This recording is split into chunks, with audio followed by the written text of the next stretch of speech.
Hello guys, welcome back to my YouTube channel team social talk.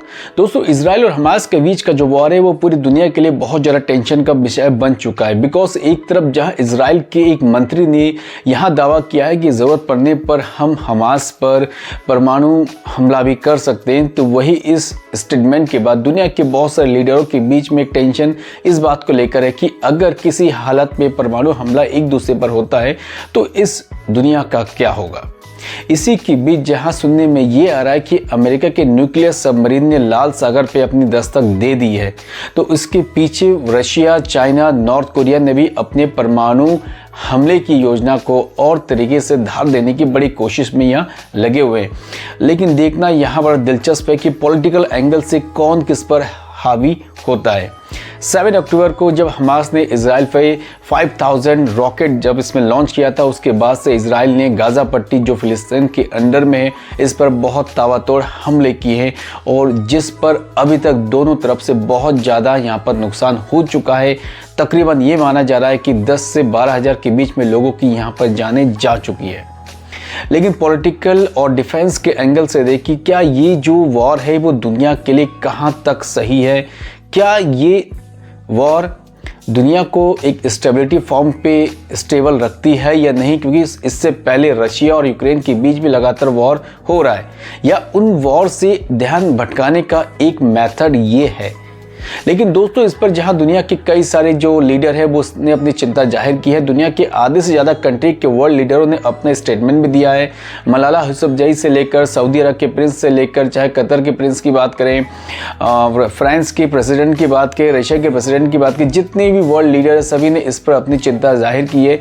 और सभी का कहना है कि अगर युद्ध ये चलता रहा तो शायद सोसाइटी, जो वर्ल्ड सोसाइटी है, उसके लिए यहाँ बेनिफिट नहीं होगा और मानव जीवन के लिए, मानव संसार के लिए इसको रोकना बहुत ज़रूरी है।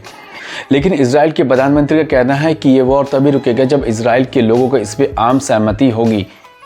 अब देखना इस पे बड़ा लाजमी होगा कि इस वॉर को कब तक रोका जा सकता है। लेकिन दोस्तों, उससे पहले आज इस वीडियो पे हम ये भी बात करेंगे कि इस वॉर पे इंडिया के पॉलिटिकल लीडर की क्या राय है, किसकी राय इस वॉर में किसके सपोर्ट में है और किसके सपोर्ट में नहीं है। दोस्तों, अगर हमें किसी के स्टेटमेंट के बारे में जानना है तो सबसे पहले हमें ये जानने की ज़रूरत है कि इजराइल पूरी दुनिया में एकमात्र कंट्री ये है जो भारत के सपोर्ट में हमेशा खड़े रहते हैं।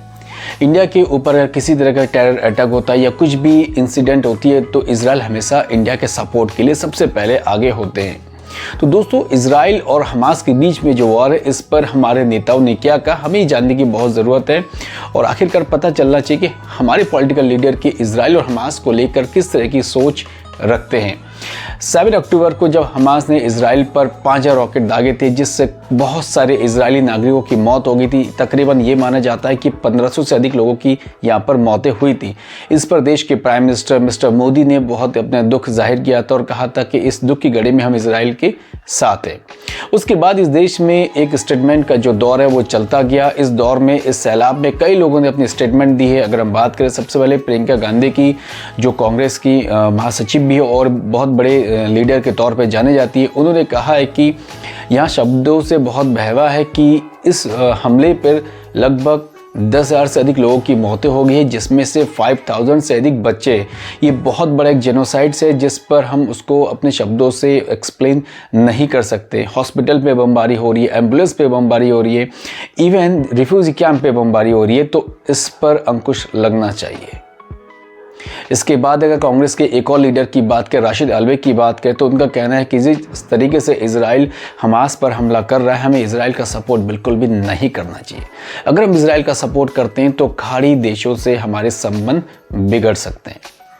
अगर हम नेशनल कॉन्फ्रेंस के पूर्व लीडर की बात करें, यानी कि फारूक अब्दुल्ला जी की बात करें, तो उन्होंने कहा कि 1917 में जब अंग्रेज़ों ने फिलिस्तीन के आसपास यहूदियों को बिठाया था तभी इनकी बहुत बड़ी सोची समझी एक साजिश थी फिलिस्तीनियों को वहाँ से हटाने के लिए। MIM के चीफ असदुद्दीन ओवैसी की अगर बात करें तो उन्होंने कहा है कि बेंजामिन नेतन्याहू एक शैतान नेता है, इजराइल कब्जा करने वाला देश है और मैं फिलिस्तीनियों के साथ हूँ और फिलिस्तीनियों के सपोर्ट में हमेशा खड़ा रहूँगा। तो दोस्तों, कई ऐसे पॉलिटिकल लीडर हैं जिन्होंने इजराइल और हमास के बीच में अपने स्टैंड दिया है, लेकिन टीम सोशल टॉक आप सभी से रिक्वेस्ट करते हैं कि हम किसी के भी सपोर्ट में नहीं हैं, हम हमेशा मानवता के सपोर्ट में हैं और मानव के कल्याण की जहां बात होगी तो टीम सोशल टॉक के स्टेटमेंट हमेशा उनके साथ होगा। बट प्रे करते हैं कि गॉड से कि इस दुनिया में जितने भी वॉर हो रहे जल्द से जल्द वो ख़त्म हो जाए, दुनिया के सभी लोग शांति के साथ रहें और अमन और भाईचारा के साथ रहें। सो दोस्तों, आज के इस वीडियो में इतना ही। आई होप कि आपको वीडियो पसंद आया होगा। पसंद आने पर लाइक शेयर कमेंट जरूर करें और कल फिर हाजिर होंगे एक और नए वीडियो के साथ। तब तक के लिए सभी को थैंक यू। जय हिंद।